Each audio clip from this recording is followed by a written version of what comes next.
what I often share with sales leaders is to take 100% responsibility for everything in your life. Yeah. And one of those things is to be direct, be powerful in your communication, but also take responsibility for how it lands. Boom. Right? Like, how do you care about the result, or you care to flex in this moment where you're going to hit them upside the head, or do you want this to actually be received so that they go and take it and apply it, right? Dude, I think that hits a chord that's legit next level.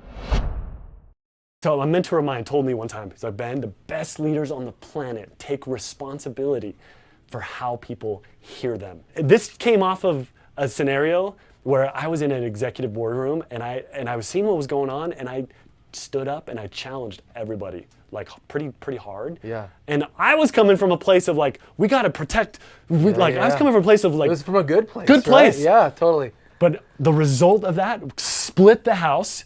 Half of the exec team loved what I had to say and was like high-fiving me, fist pumping. The other half, one of them walked out of the room. Yeah. And it caused this divide.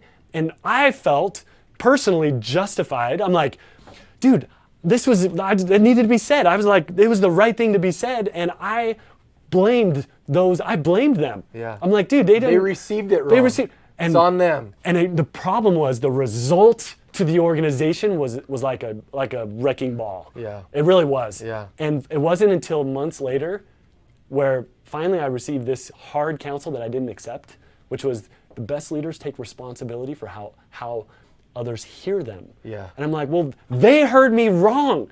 Like, my intention was to serve the organization. Yeah.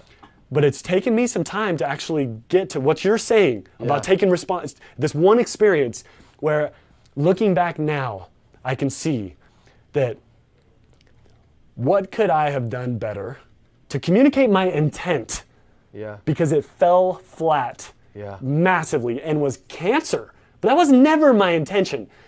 That one lesson was so hard, and what you're saying, I think there's just so much wisdom. You can't gain that wisdom without going through what you've gone through, where you've built teams, recruited them, built tons and hundreds and thousands of different people that you've brought through and have taken them and led them from the trenches to gain that wisdom. And those who are watching us right now, dude, that piece of wisdom you just shared, man, is profound.